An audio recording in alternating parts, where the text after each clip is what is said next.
Welcome to Difficult Conversation Africa broadcast. I present to you the host, Yinka Olaito.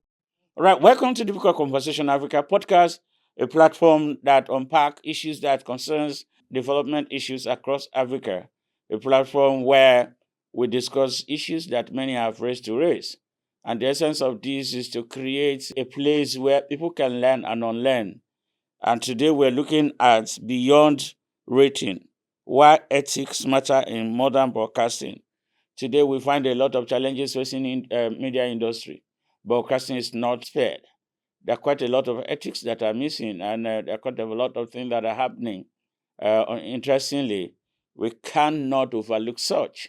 And then we thought that it is important that we discuss some of these issues.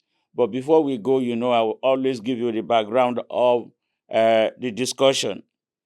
In the age of clicks, views, and breaking headlines, is truth getting lost?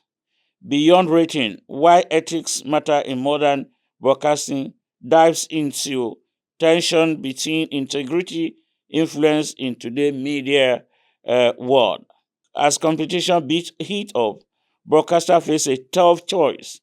Um, sometimes chasing rating or upward principles. This episode asks the hard question about credibility, commercial pressure, and the real cost of sensationalism in the broadcast industry. Because in the end, trust, not number, build lasting impact.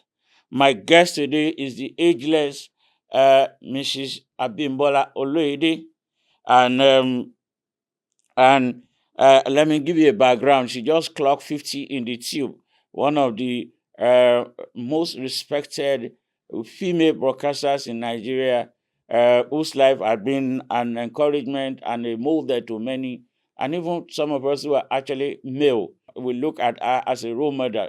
Our life in the screen and outside the screen has remained without any scandal, unlike what we used to have.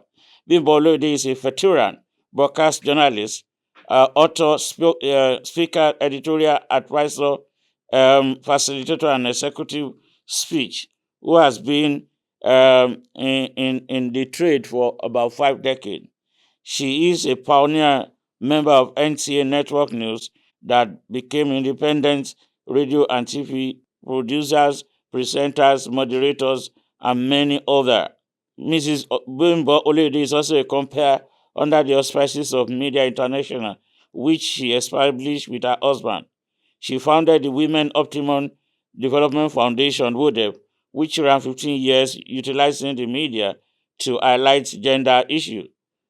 More than that, she was a consultant news anchor, a trainer at Channel Television for 13 years, and now as lead consultant, strictly speaking, has written 3 books. More and more and more and more, if I continue to read her profile, we might not eventually get into the nitty gritty. Welcome to the show, Mrs. Bimbola Olede. Thank you very much, Yinka. I'm happy to be here. Thank you, man. Thank you for all that you do. I'm so impressed, and I'm happy that people like you remain in the front line in the broadcast journalism, shaping and reshaping and teaching other younger ones that are coming.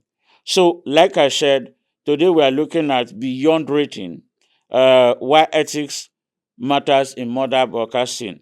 And some of the questions that I want you to unpack for us, the number one of which is, are broadcaster chasing rating at the expense of the truth now?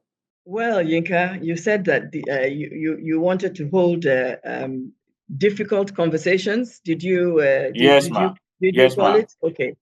And honestly, Yeah. you sent me some difficult questions. So, but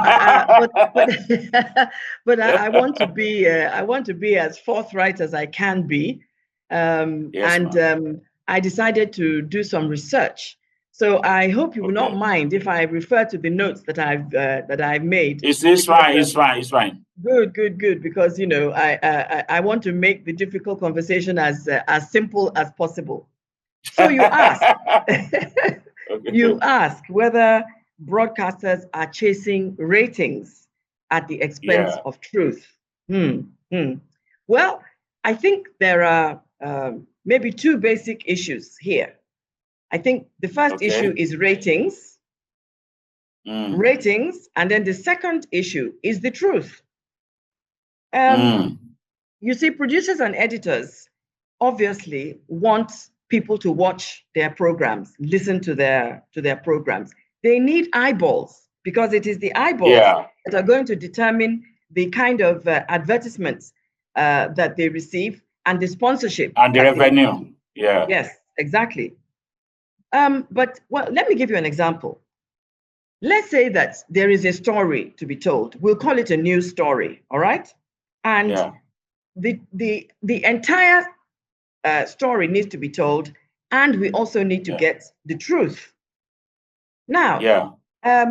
let's look at two different approaches to this one story.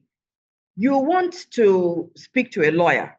You want a lawyer who is going to give you the facts, give you the information, give you the truth, but nobody knows him or her.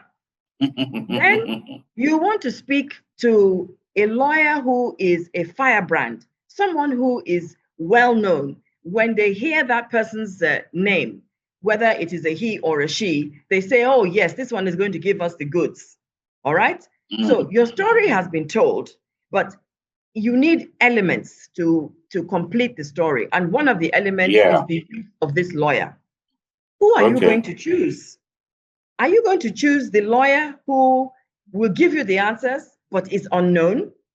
Or are you going to choose the lawyer who will give you the answers, but more than that, if you promote this particular story or this particular program, you're going to get more eyeballs? Yeah. So the question is there. It is left for you to decide. Now, would you be doing the right thing by choosing the one who will give you the Unknown rating, lawyer. what's the truth, or the unknown lawyer who, because he's unknown, the reporter just might be tempted to embellish or exaggerate a little bit to give it a bit more, shall I say, vavavoom, all right, as a story or a program. But really, what have I done? I have considered the ratings, but I've also considered the truth. The truth was told in a way that interested me because I chose to use the lawyer that people know. So when I listen to that story as a viewer or as a listener, there may be some drama, there may be some antics, but it does not take away from the truth. It doesn't take away from the truth. However, I may just remember that story a little bit better because of the antics of that person. Because of the lawyer. Because of the nature and the way that lawyer presented his or her information. Yeah. Now, you may say that we've moved from information to infotainment.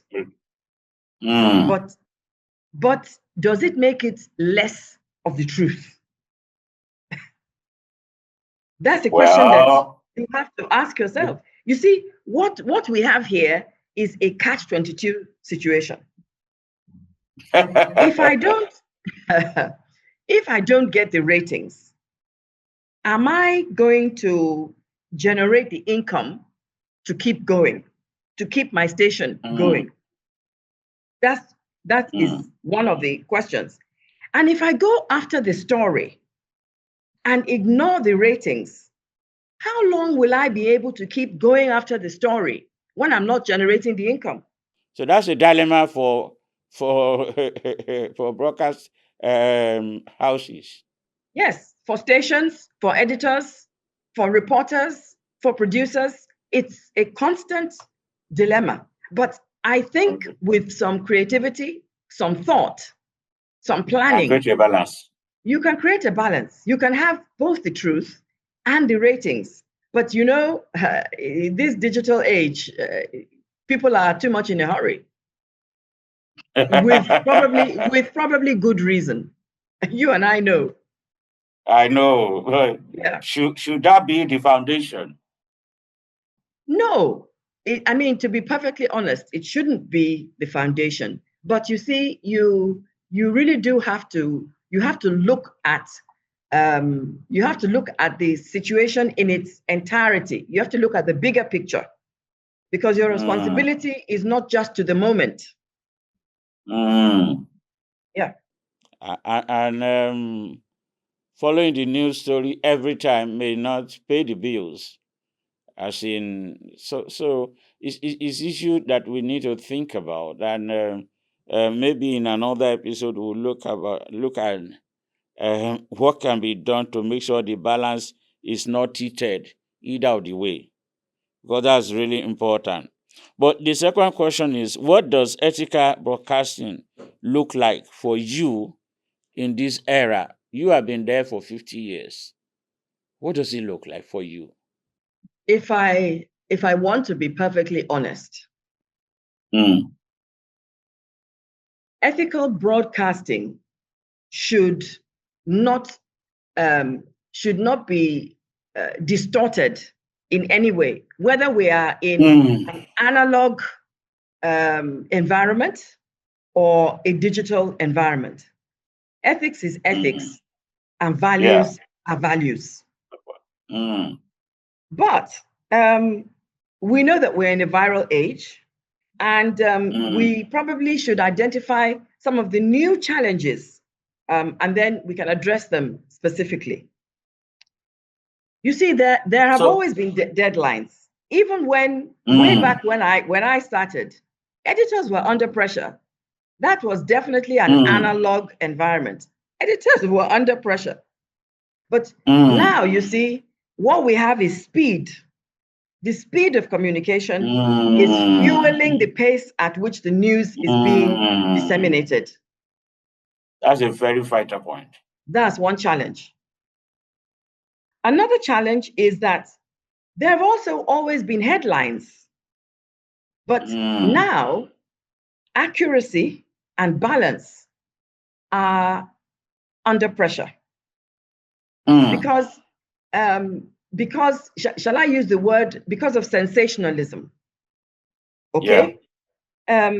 There is the possibility that because of this speed, you may not be able to go through a thorough verification exercise, in which case you may not get the total result. You may not get the absolute truth, and you may not be able to confirm it before that news item goes out on air. So, but then I would say that because of these challenges, broadcasting now, ethical broadcasting now actually requires a greater effort in those areas. You need to spend more time. You may not have more time, but perhaps you can get more people to work with you to verify the information. Okay, so if you have more people, all of them working together will cut down the time that you would have used if you are on your own. And then but it comes with a cost. Yes, it does come with a cost, but you see, now you make me ask you a question. What is the cost of ethics? Yes, what is the cost of ethics? Because if you can look at this in the long term, in the midterm, in the short term, the midterm, and the long term.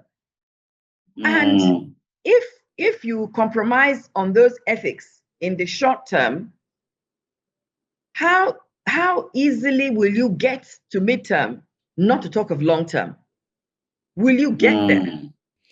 I'm sure you the next question is still around, because it's a privilege to have somebody who have been in industry for long like you here, and therefore we want to really drain out all the truth that we can. So the next question I would like to ask is, can a station stay profitable and still be principled? Is this a myth?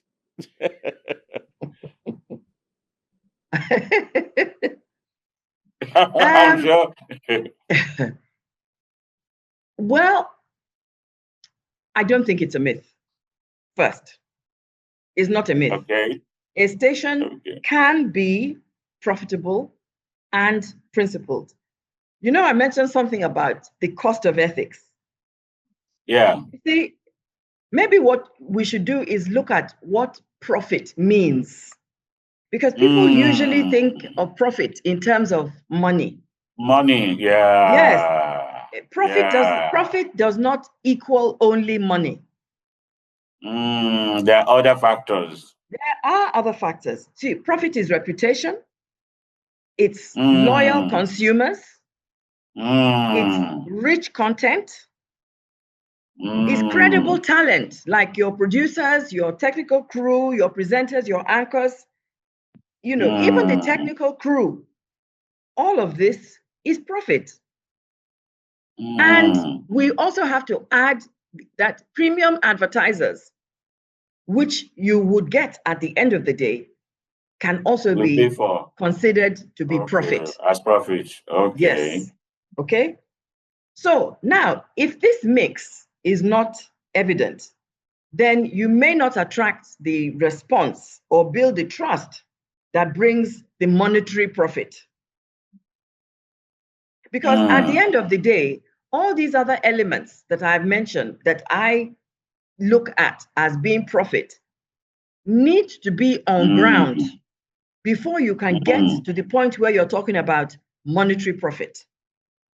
You understand what I'm saying? Yeah, yes. Yeah. You're saying that profitability is about perspectives.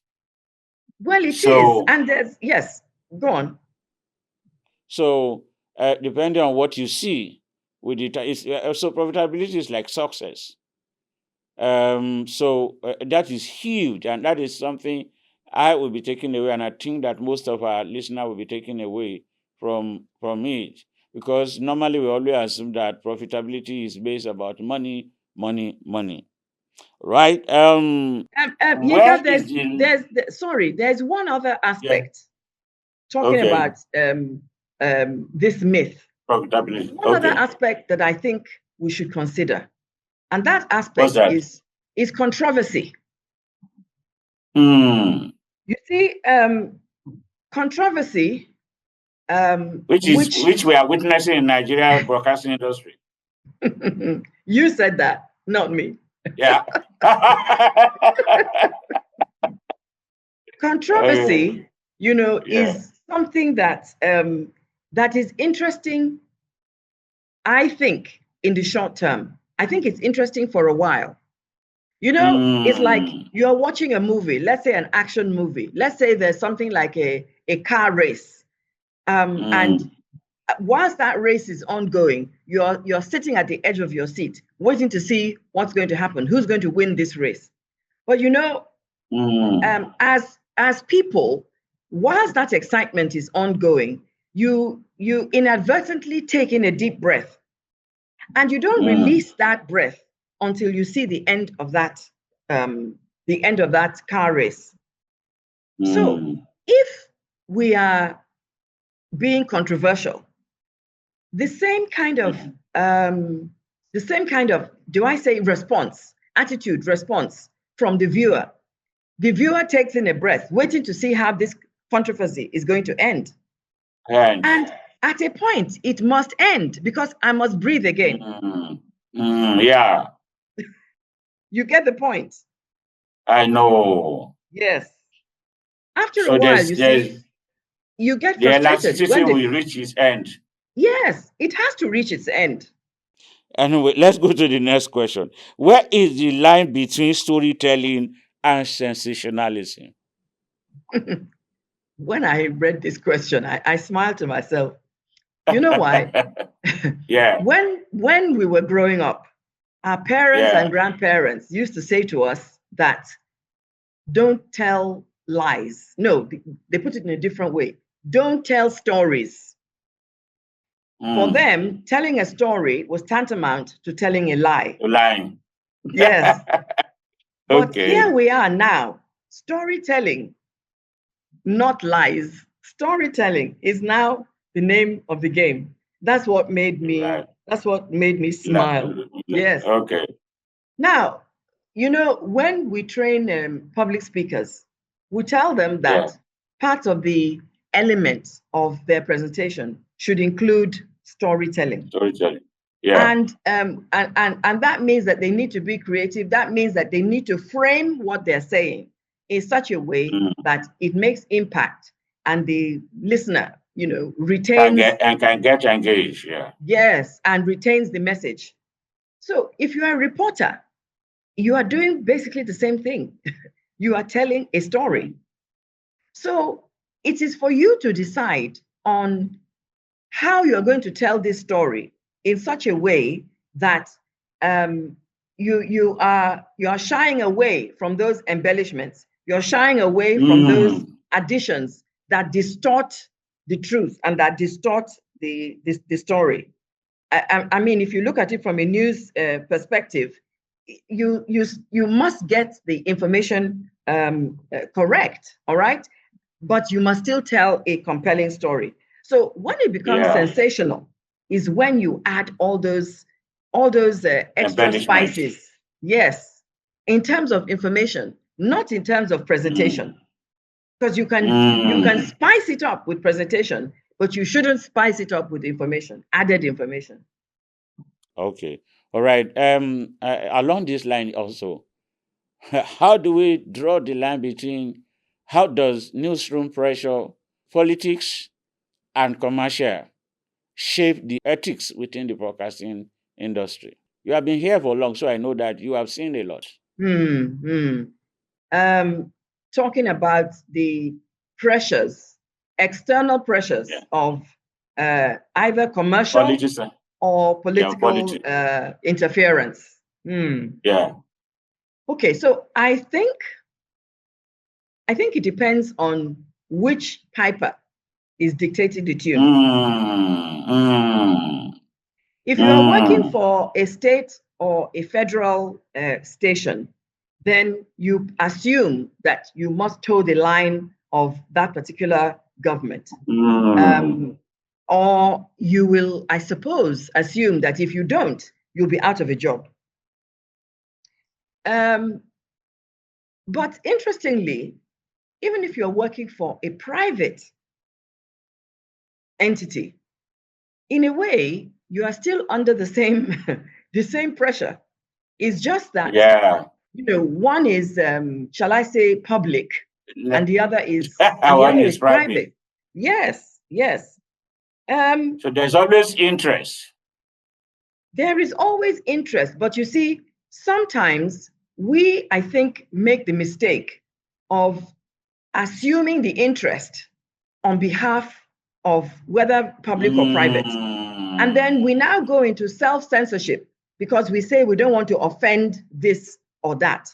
Oh, no. Okay. So now that self-censorship is actually denying the public of the whole information. The right information. Yes, that's what it's doing.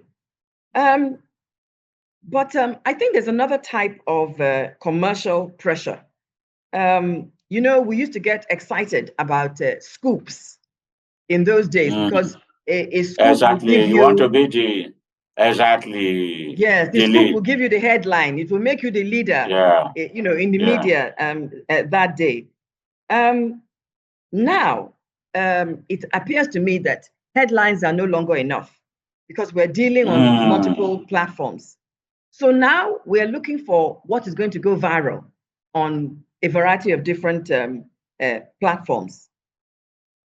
I believe that in the short term, stories will boost income, but I am not sure about in the long term.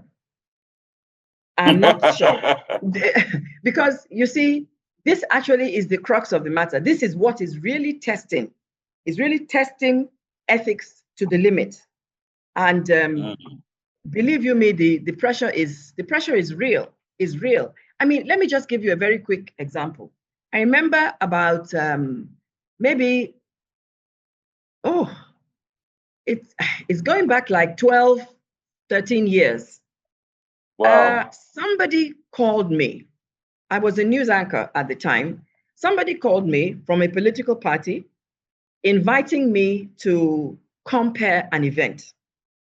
And at that particular event, all the big wigs of that party were going to be present. Yes. I thought about this thing and I was asking myself, how neutral will I be able to be at that event? And I considered the possibility of a time when one of those big wigs would be a guest on the news and I'd be interviewing that person. So I, at a point, and they were offering a lot of money, by the way. Sure. At a point, I called the chairman of the company and I said, this and this and this is what is on the ground. He said, Bimbo, hey, you are playing with fire. And I said, well, yes, I thought so too. And in fact, I've already told them that I won't do it, but I just wanted to run it by you and hear your opinion. So when the second call came, I told the gentleman, I declined. I said, I'm sorry, I won't be able to do this. He said, we cuckoo know you. We knew that we knew that you will not do this work. We knew you wouldn't take this job, but at least I was told to ask you, and I've asked you, and you've given me your response, and I will tell them. So ultimately, the choice is going to be yours. Whether you think you want to do the right thing, or whether sometimes you can actually navigate and still maybe get the best of both worlds, but it's not often. It doesn't happen often. All right. Because of our time, I will make the next two questions together.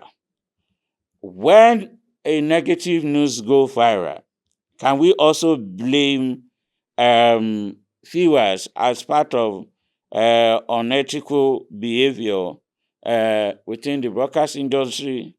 And how well are regulation and media watchdog doing in broadcasting to be in being honest and to ensure that the ethics is preserved?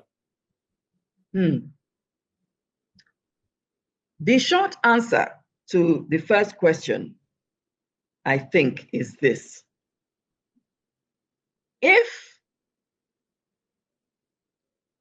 the content was not available, what would the viewers watch? What would the listeners be listening to? At the same time, if the viewers did not lap it up, the providers of the content they'd have to think about something else. So I think it's a matter of supply and demand. Okay, but I'm going to put the blame. Well, you see, you said who's at fault. The producer or the content provider is at fault. The viewer is also at fault. But there is another group that I think would be more at fault, which would be the traditional broadcasters, those who have been around for a long time, who know what is right, but who decide to ignore good content, decide to pander to audience tastes, whether they are right or wrong, and still provide what they're going to watch and listen to. That's how I would answer that first question. The second one that you asked about regulators.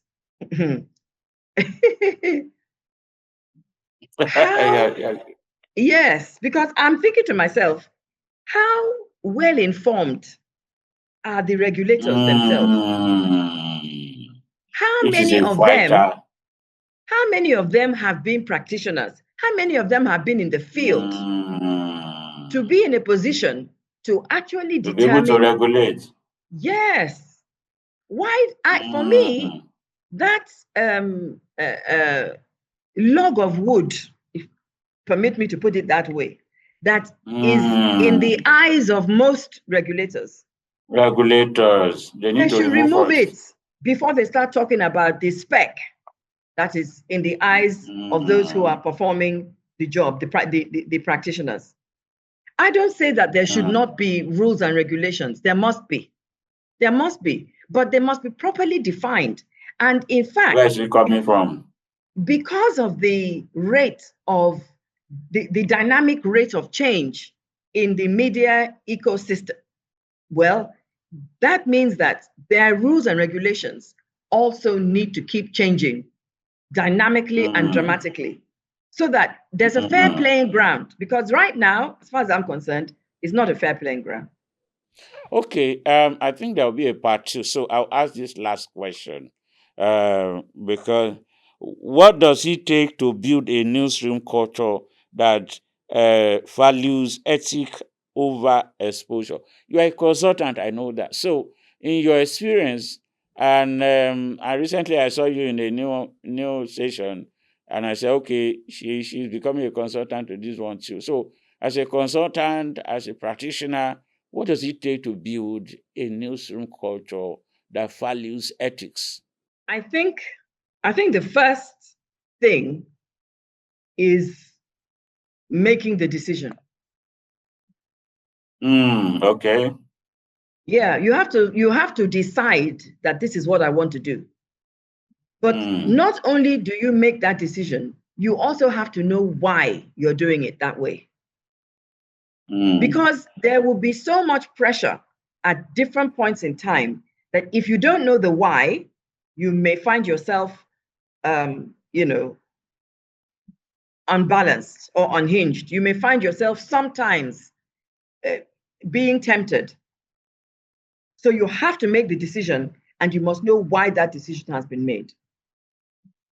I think you also have to have the buy-in of your editors and reporters. They must understand why it is.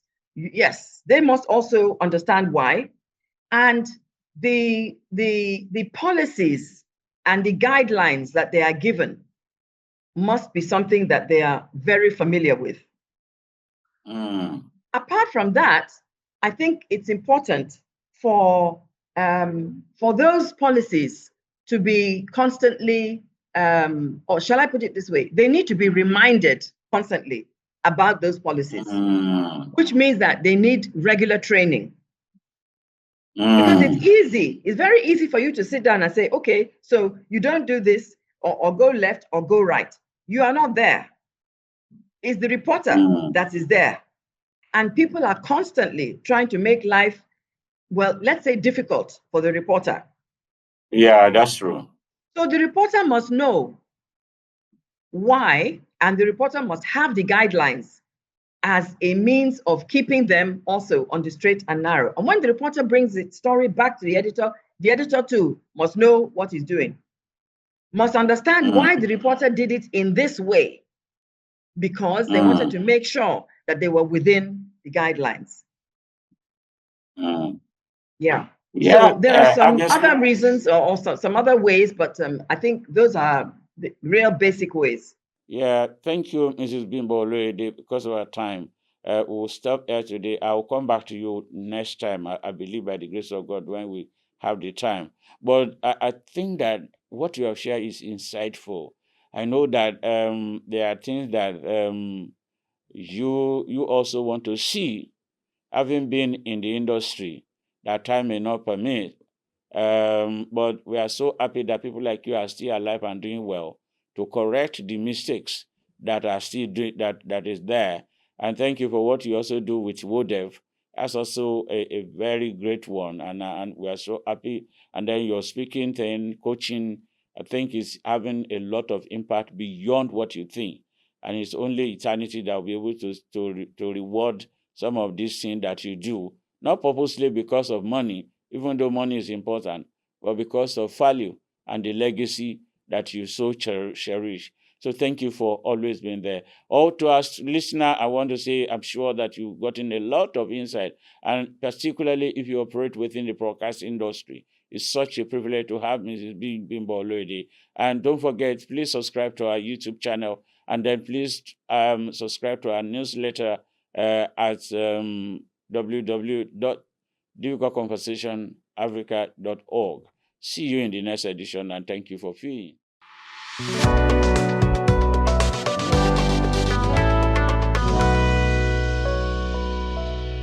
Thank you for listening to this episode. For inquiry, please send an email to info@difficultconversationafrica.org. Telephone 0809 3160 591. Please follow us on YouTube, Facebook, Instagram, and Twitter at Difficult Conversation Africa. See you soon.